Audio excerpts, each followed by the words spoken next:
আমার মেয়েটা এত বড় হয়ে গেছে আমার মেয়েটা এত বড় হয়ে গেছে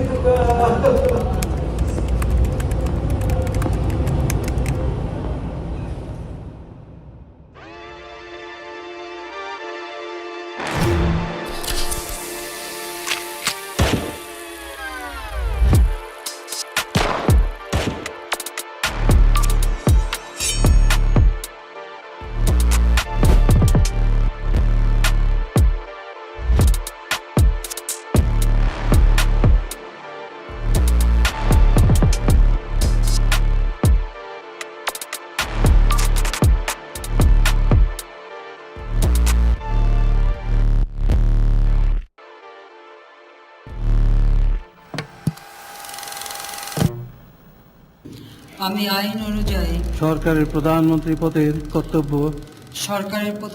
পদের কর্তব্য বিশ্বস্ততার সহিত পালন করিব।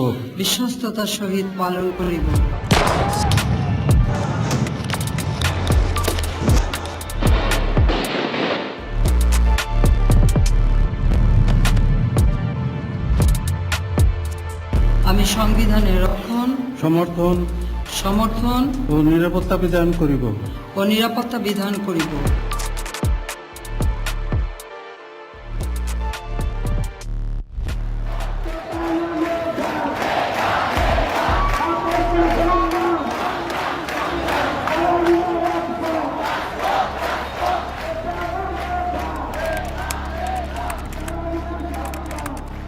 জুলাইয়ের আন্দোলনের প্রেক্ষাপটটা হচ্ছে জুনের 5 তারিখে যে কোর্টের যে আদেশের ভিতর দিয়ে যে আগের যেই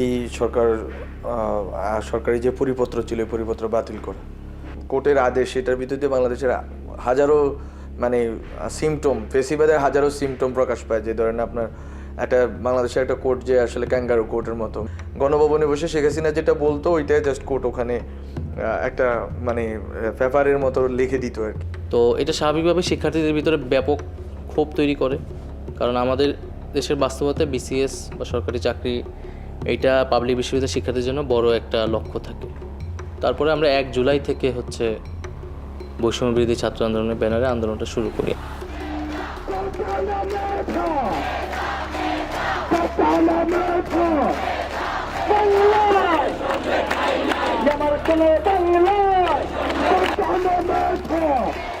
প্রতিটি পয়েন্টে পয়েন্টে কলেজ এবং বিশ্ববিদ্যালয়ের শিক্ষার্থীরা নেমে আসবেন এবং বাংলা পকেট কর্মসূচিকে সফল করবেন।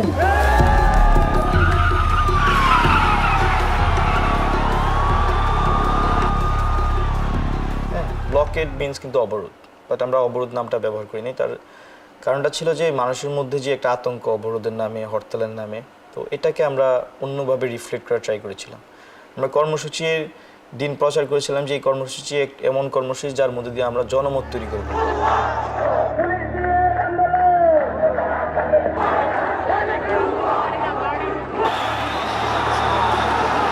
মুক্তিযোদ্ধাদের নাতিপুতিরাও পাবে না, তাহলে কি রাজাকারের নাতিপুতিরা পাবে?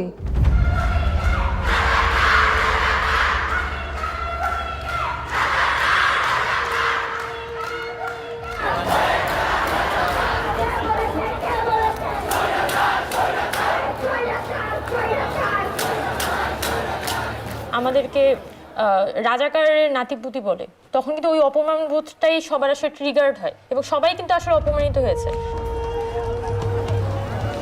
যেটা কোটা বিরোধী সংস্কার আন্দোলনের কতিপয় নেতা যেসব বক্তব্য রেখেছে তার জবাব দেওয়ার জন্য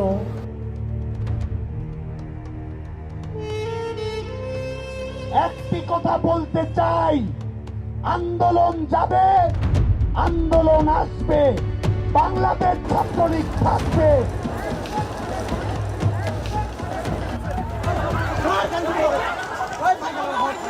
আমাদেরকে ছাত্রলীগ মারছে, আমাদের বাজেভাবে পিটাইছে, রক্তাক্ত করছে, কিন্তু আমরা যেটা করেছি 15 তারিখ রাতে আবার ক্যাম্পাসে প্রবেশ করে আমরা কিন্তু কর্মসূচি ঘোষণা দিয়েছি 16 তারিখ বিক্ষোভ মিছিল ও সমাবেশ শহীদ মিনারে।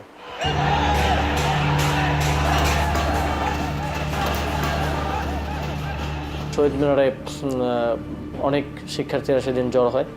শহীদ মিনারে আমাদের কর্মসূচি চলমান থাকা অবস্থায় আমরা আবু সাঈদের মৃত্যুর খবর শুনতে পাই।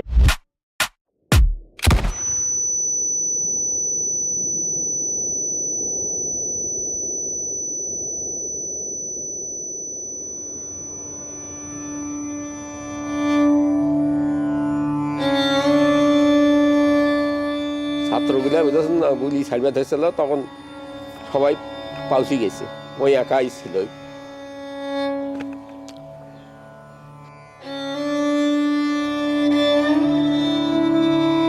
কষ্ট না গেলে সব সময় মনে হয়, খাতি নিতে সব সময় মনে হয়, ঘরে দুয়ারে বেড়া আছে, ঘরে সঞ্চয় মঞ্চে কলে পড়ে, আশেপাশে বেড়া আছে, সব সময় মনে হয়। না, ছেলে ফিরত পালে তো আমার অন্তরটা ভরাই থাকতো। নয় কথাটা কি, গোটাল বাংলাদেশ দিলেও কি আর ছেলেটা ফেরত পাওয়া যাবে?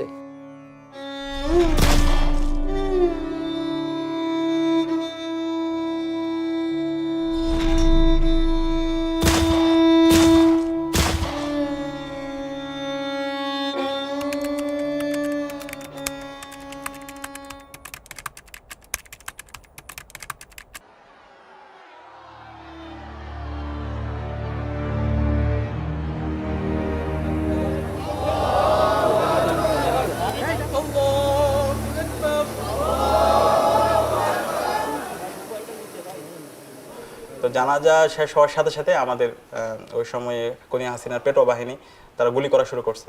গুলি করা শুরু করার পরে সাথে সাথে সবাই একদম ছিন্ন বিচ্ছিন্ন হয়ে যায়।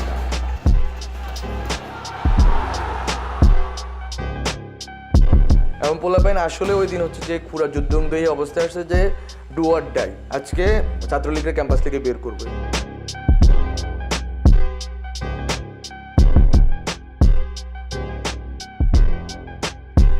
আমরা তো হল পাড়ার সবাইকে বের করে দিচ্ছি বিশ্ববিদ্যালয় প্রশাসন। আগে ছাত্রলীগ বের হয়েছে, পরের দিন তো ছাত্ররা চাচ্ছিল যে বিশ্ববিদ্যালয়কে সেন্টার করে পুরো বাংলাদেশের মুভমেন্টটা আবার দাঁড়ায় যাবে, এবং যেহেতু শহীদ হয়ে গেছে, রক্ত পড়ে গেছে, ফলে তো আমরা রেজিস্টটা করবো।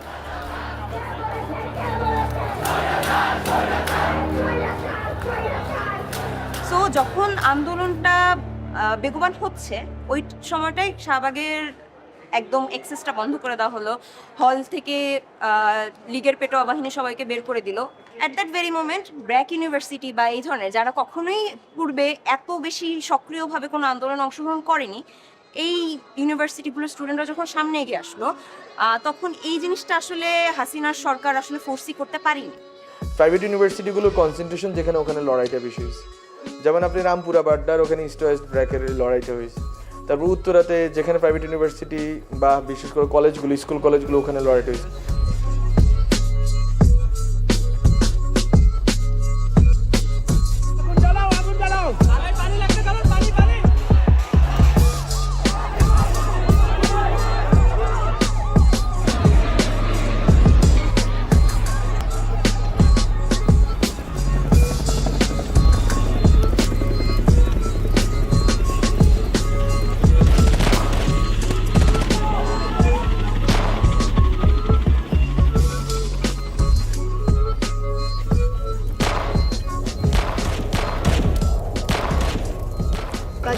ছি হাসিনা, লজ্জায় পাচ্ছি না।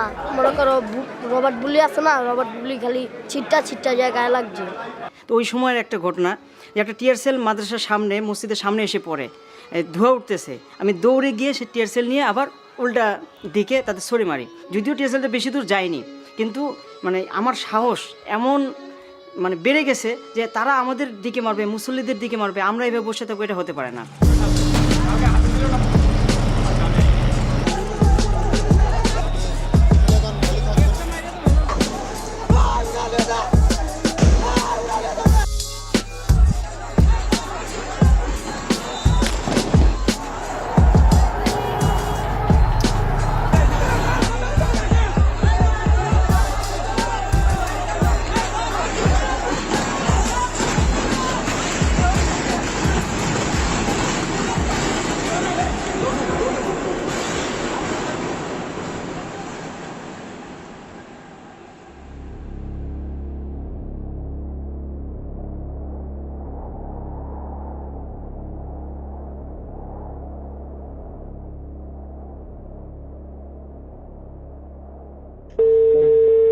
যাচ্ছি আমি, ঠিক আছে, গাড়ি তো হচ্ছে তো।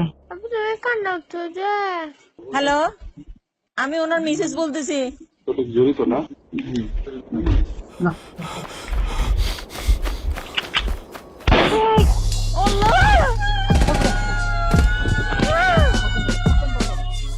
মানে হাসিনা তো পুরোটাই হচ্ছে যে একটা মানে বিভৎস একটা মানে কি বলা যায় একটা প্রতিহিংসা পরায়ণ খুনি মানসিকতার একটা মানুষ। ফ্যাসিজমের একটা মূল কথা হলো তাদের একমাত্র আইন হচ্ছে যে তাদের স্বার্থের সাথে যা সম্পর্কিত সেটা তারা দেখবে, যারা বিরোধিতা করবে তাদের শেষ করে দেবে। ফ্যাসিস্ট রেজিমের সময় কথা বলাটাও অসম্ভব ছিল গভর্নমেন্টের এগেইনস্টে, কারণ আইন প্রয়োগকারী সংস্থা দ্বারা এই প্রত্যেকটা একটা বড় মেকানিজম দ্বারা এই প্রত্যেকটা গুম এবং হত্যা করা, এমনও সিক্রেট ডিটেনশন সেল যে ডিসপোজ করা হয় এমনভাবে যে তাদেরকে লেথাল ইনজেকশন দিয়ে শ্বাসরোধ করে মেরেও ফেলা হয়। মেরে ফেলার পরে ডেড বডিকে আসলে ওই ওজন দিয়ে ভার বস্তা দিয়ে বেঁধে নদীতে, মাঝ নদীতে মাঝ সমুদ্রে যে ফেলে দেওয়া হয়। হাজারো অগণিত মানুষের সাথে এটা করা হয়েছে। আমি তো শুনছি, তো দেখি নাই।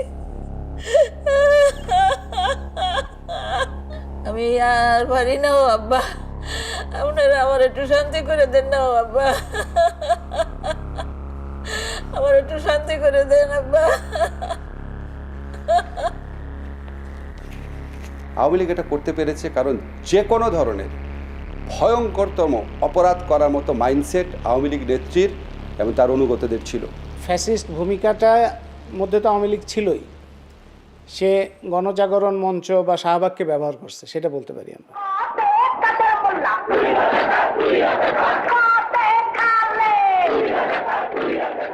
এবং ওইটা আওয়ামী লীগ তখন খুব দ্রুত, এটা আওয়ামী লীগ খুব দক্ষ এইসব বিষয়ে, যে পুরো জিনিসটা তার দখলে নিয়ে আসা। হেফাজতে ইসলাম ঢাকায় তাদের সমাবেশ করতে এসে গণহত্যার শিকার হলো।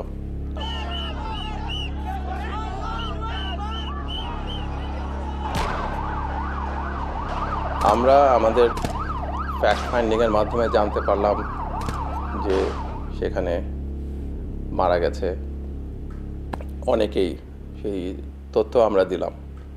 এবং এই আওয়ামী লীগে হচ্ছে সব থেকে বড়, সব থেকে ঘৃণ্য ইতিহাস বিকৃত, এবং সেটা ঘটেছে তাদের শেখ মুজিবকে কেন্দ্র করে। তাদের অন্য কোনো পুঁজি নাই এবং শেখ মুজিবকে পুঁজি হিসেবে ব্যবহার করে তারা এমনভাবে শেখ মুজিবকে চিত্রিত করতে চেয়েছে যাতে সবই শেখ মুজিব করেছে। 1972 থেকে 75-এর মধ্যে ফ্যাসিজমের লক্ষণ ছিল এক নেতা এক দেশ, এবং সেই জন্য তারা জাতীয়তাবাদ নামক একটা আদর্শকে সামনে এনে বলছে যে এখানে সবাইকে বাঙালি হয়ে যেতে হবে। এবং তখনও তারা যে বাহিনী তৈরি করেছিল, জাতীয় রক্ষী বাহিনী, এটা হলো ফ্যাসিস্ট বাহিনী। মুক্তিযুদ্ধ হচ্ছে বাংলাদেশের ইতিহাসের সবচেয়ে গৌরবময় জায়গা এবং বাংলাদেশের মানুষের সাহসের একটা জায়গা। যে দেশের মানুষ পাকিস্তানের এরকম বর্বর সামরিক বাহিনীকে মোকাবেলা করতে পারে, সেই দেশের মানুষকে কে পরাজিত করতে পারে? যে এই মুক্তিযুদ্ধটা বেদখল হয়ে আছে কিছু দুর্বৃত্তের হাতে, লুটেরার হাতে, দখলদারদের হাতে, সেটা জনগণের হাতে ফেরত আনতে হবে। আওয়ামী লীগ আসলে একটা ছেঁড়া ভেড়া দল, তার ভিতরে কোনো শৃঙ্খলাই নাই। তার কে যে কোথায় টাকা চুরি করছে কেউ জানে না। শেষ মুহূর্তে এই যে কিছু কিছু বড় সিন্ডিকেট তারা যে টাকা চুরি করছিল এমন এত বিশাল প্রকারে, এবং ব্যাংক ধ্বংস করে দিচ্ছিল, আমাদের রিজার্ভস কমে যাচ্ছিল, এটা তো আওয়ামী লীগের নেতৃত্ব নিশ্চয়ই বুঝেছিল যে এইভাবে চললে তারা ক্ষমতায় টিকে থাকতে পারবে না, কিন্তু তারা থামাতে পারেনি। আপনজন হারাবার বেদনা যে কত কষ্টে, তা আমার থেকে আর কে বেশি জানে। আমি খালি সকলের সহযোগিতা চাই, আর এইভাবে মায়ের কোল খালি হোক এটা আমি চাই না, কারণ আমি তো বাবা মা সব হারিয়েছি, আমি তো জানি হারাবার ব্যথা কত কষ্ট। খুনি হাসিনা বলে যে এই কষ্ট শুধু সেই বোঝে, সে যদি বুঝতোই তাহলে সে এত প্রাণ নিত না।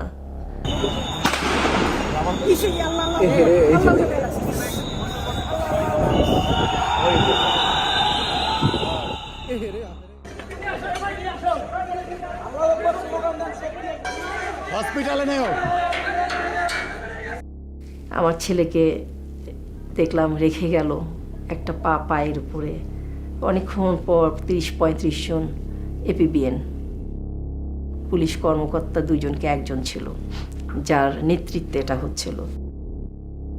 ওই ভিডিওটা আমি অনেক কষ্টে ওনাদের কাছ থেকে কালেক্ট করি, কারণ তখনও তো আসলে একটা ভয়ের একটা ভীতির জায়গা ছিল, কেউ মুখ খুলতেছিল না। আসলে এই দৃশ্য যে কোনো মা, যে কোনো ভাই, যে কোনো বাবা বোন দেখে তো সহ্য করতে পারবে না। পুলিশ, আমলা, সামরিক বাহিনী, আদালত, যত রকম আছে, তার রাজনৈতিক দল, তার ছাত্রলীগের ঠেকাটে বাহিনী, সব দিয়ে এমন অবস্থা করে রেখেছিল যে এমনি সাধারণ কোনো আন্দোলনের মাধ্যমে, নির্বাচনের মাধ্যমে তো নয়, সাধারণ কোনো আন্দোলনের মাধ্যমেই তাকে ফেলা যেত না।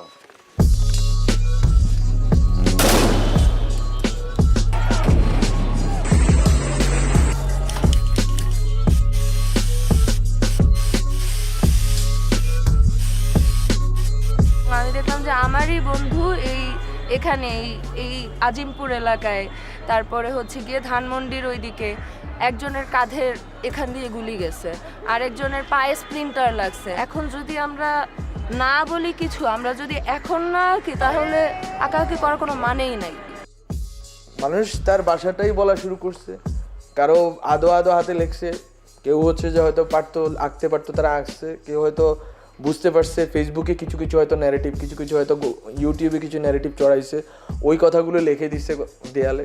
সেটা কেউ কাউকে আসলে বলে দেয়নি যে এটা করতে হবে। সেখানে মানুষের একদম নিজের যে চাওয়াটা সেটা উঠে এসেছে, এবং প্রত্যেকটা জায়গায় গ্রাফিতির ধরনটা ভিন্ন ভিন্ন, প্রত্যেকটা জায়গায় লেখনীগুলো ভিন্ন ভিন্ন।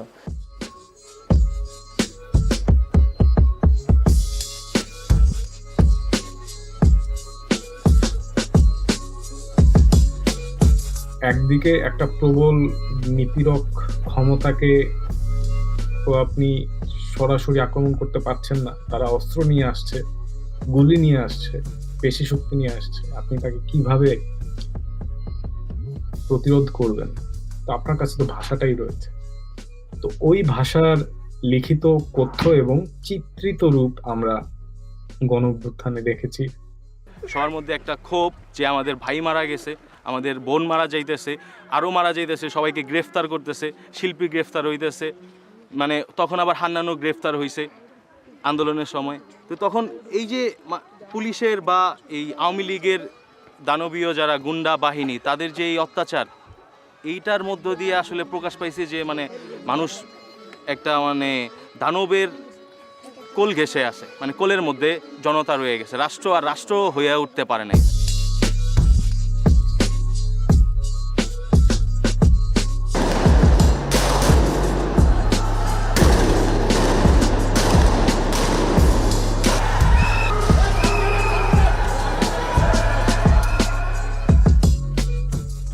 আমার ছেলে অনেক ভালো ছিল, পড়ালেখাতে এলাকাতে শান্ত ছিল। এটা বললে তো আমার ভাই আর কথা বলা হবে না, আমার অন্যদিকে আমার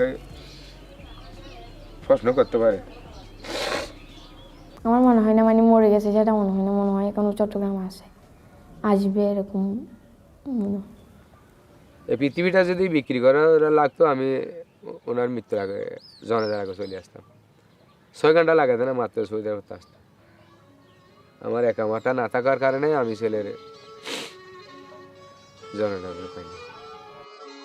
খুনি হাসিনা সরকার দেশের মানুষের প্রতি দায়বদ্ধতা ছিল না, দেশের মানুষকে ভয় পেত না। যদি খুনি হাসিনা সরকার ভয় পেত, পরের নির্বাচনে যাওয়ার যদি অংশীদারিত্ব থাকতো, তাহলে কিন্তু দিনে দুপুরে প্রকাশ্যে 2000-এরও বেশি মানুষকে হত্যা করতে পারত না। আমরা ইন্টারনেট বন্ধ করতে বাধ্য হই। 4G আমরা কিছুটা আমরা কমিয়ে 2G-তে নিয়ে আসলাম। কেন নিয়ে আসলাম? কখনো ইন্টারনেট শাটডাউন হয়নি। আমরা ইন্টারনেট বন্ধ করিনি, ইন্টারনেট বন্ধ হয়ে গেছে। কিন্তু যখন ইন্টারনেট শাটডাউন করে দিল, এটার ফলে যেটা হয় যে একটা হিউজ সোশ্যাল মুভমেন্ট আপনার ডায়াসপোরা সেকশনে, মানে আমাদের বিদেশিরা করেছিল। দুবাইয়ের বিভিন্ন শহরে বিক্ষোভ মিছিলের অভিযোগে 57 জন প্রবাসী বাংলাদেশিকে গ্রেফতার করেছে দেশটির পুলিশ। যখন রেমিটেন্স কমপ্লিটলি বন্ধ করে দেয়, তখন এটা আমি মনে করি যে একটা বড় ভূমিকা রেখেছিল। আমাদের যত রেমিটেন্স আছে সব আমরা হুন্ডিতে ছাড়বো। আন্দোলনের টাইমে যখন নেট অফ করে দিল, অনেকে হচ্ছে সার্ভার বানাইছে, সার্ভার বানায় ইন্টারনেট ছাড়া যোগাযোগ কিন্তু রাখতে পারছে। হ্যাঁ, আমি যেমন এটা যখন দেখলাম আমি লাইক ওয়াও, সরসারি।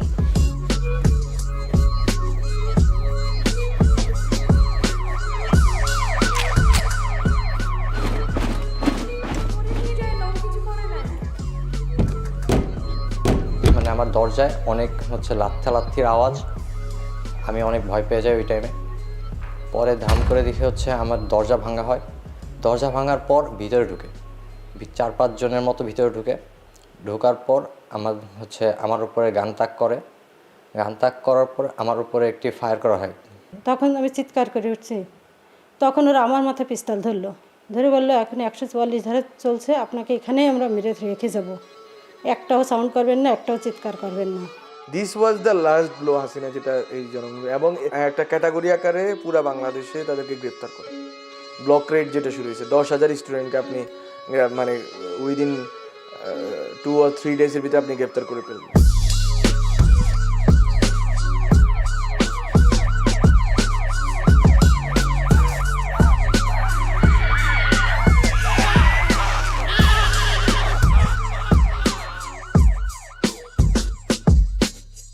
মানে আমার চাকরি জীবনে এরকম মানে এত গুলির ডেড বডি কখনো দেখিনি। সবসময় তো আমরা এগুলো কাজ করে অভ্যস্ত, কিন্তু যারা এখানে ভুক্তভোগী তারা তো কখনো এরকম অভ্যস্ত না।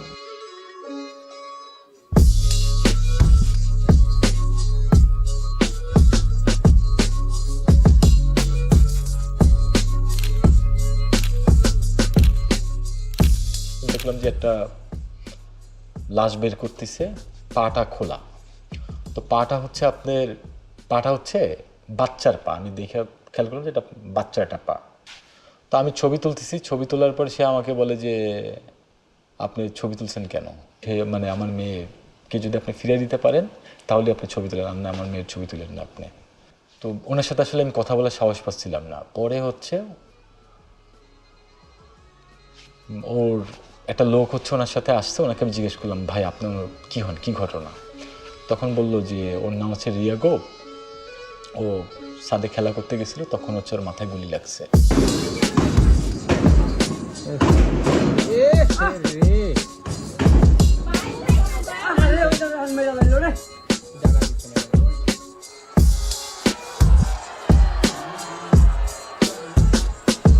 তখন মনে হয়েছিল যে কোনো মুহূর্তে আমার কিংবা আমার আরও সাথীজন যারা আছে তাদেরও মৃত্যু হতে পারে, কিন্তু সেই ভয়ে যদি আমরা বসে থাকি তাহলে যারা প্রাণ দিয়েছেন, শহীদ হয়েছেন, তাদের স্পিরিটকে আমরা সামনে নিতে পারলাম না, তাহলে তো আমাদের পরাজয় বরণ করা হলো।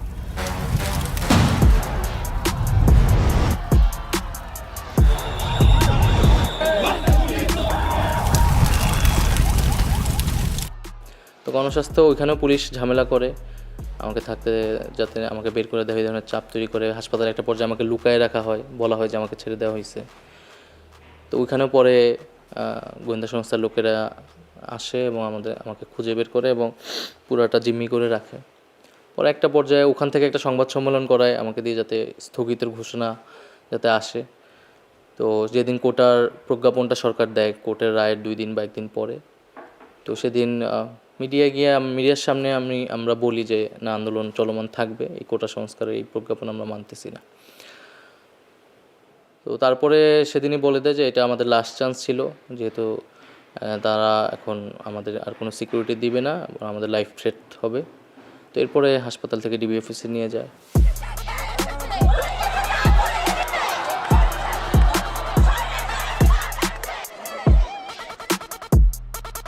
মানে যেই সপ্তাহে হামলা হয়েছে 15, 16, 17, 18, 19, এই শুক্রবার পর্যন্ত কারফিউ, শনিবার থেকে কারফিউ হচ্ছে।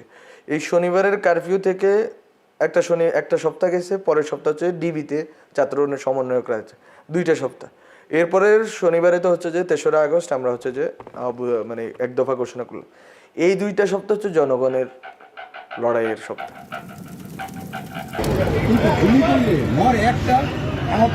একটাই যায় স্যার, বাকিটি যায়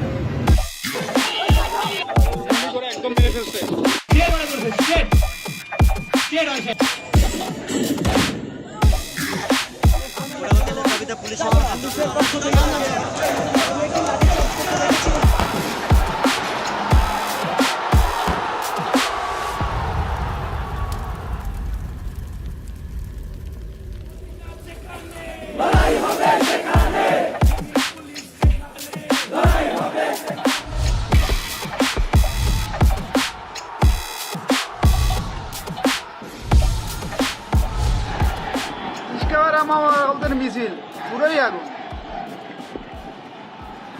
আমার বাইস্তা নাম হয়েছে সাব্বির। ওই পুলিশের সামনে দাঁড়াইয়া বলছে পুলিশ ভুয়া ভুয়া ভুয়া, এটা শঙ্করে। তা পুলিশ তখন আমার বাইস্তার সাথে বাইস্তারে নির্মমভাবে গুলি করছে, নির্মমভাবে। বাচ্চা মানুষ, বয়স 13 বছর বয়স, তাকে গুলি করছে। আমি সহ্য করতে পারলাম না।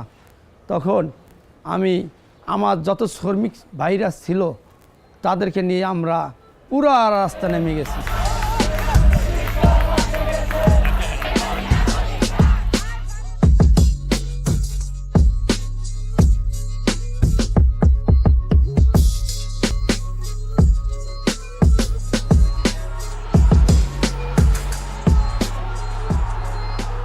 মানে খুবই অন্যরকম, মানে মিছিলটা কিন্তু খুবই ভাইব্রেন্ট ছিল এবং প্রত্যেকটা মানুষ স্লোগান দিচ্ছিল। এবং আমার মনে আছে যে আমি যখন মিছিলটার ভিতরে ঢুকছি তখন দেখি যে মোটামুটি এটা হচ্ছে চলচ্চিত্রকর্মীদের মিছিল। সেদিন আসলে আমি টের পেয়েছিলাম যে এটা হচ্ছে শেখ হাসিনার একদমই লাস্ট যে খুঁটিটা, যেটা আসলে মানে একদমই থাকে না যে একটা রেজিমের আসলে কোন কোন গ্রুপগুলা, কোন কোন সাপোর্ট বেসগুলো আসলে নাই হয়ে যাইতে হয় একটা রেজিম ফল করার জন্য। এটা হচ্ছে একদম লাস্ট অফ দ্য লাস্ট। কিন্তু এই ব্যাপারে ছাত্র সমাজের একটা কনসেনসাস ছিল, কারণ 2018 সালের যে কোটা আন্দোলন, 2018 সালের যে সড়ক আন্দোলন এবং 16 বছরের স্বৈরাচারের সবটা মিলিয়ে যেই ক্রোধ, ক্ষোভ, ঘৃণা তৈরি হয়েছিল, তার একটা উদ্গীরণ যে এবার ঘটতে যাচ্ছে সেটা খুব স্পষ্ট ছিল।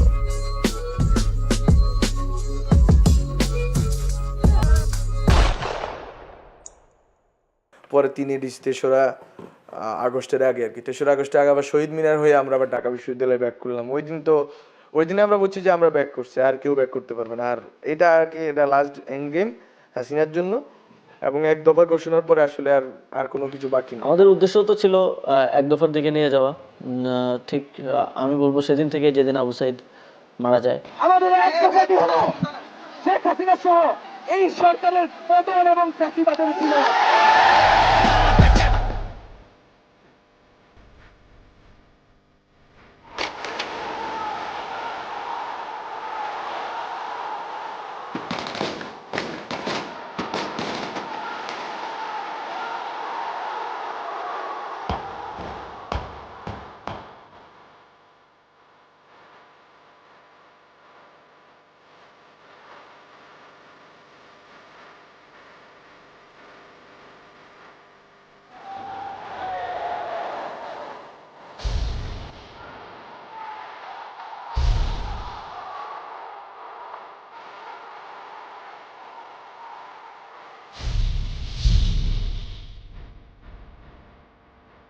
আর আমার ছেলে তো সন্তান না, আমার ছেলে তো কোনো মাদকের সত্য না। আমার ছেলে একটা স্কুলে, ও বিচার মিছিলে হয়ে গেছে ছাত্রদের সাথে আন্দোলনে। একটা ছেলে ছিল আমার, একটা গুলিতে আমার পোলা শেষ, মানে সব স্বপ্ন শেষ। কিন্তু সরকার যেন এই রক্তের সাথে যেন সরকার বেইমানি না করে, সরকার যেন বিচার করে।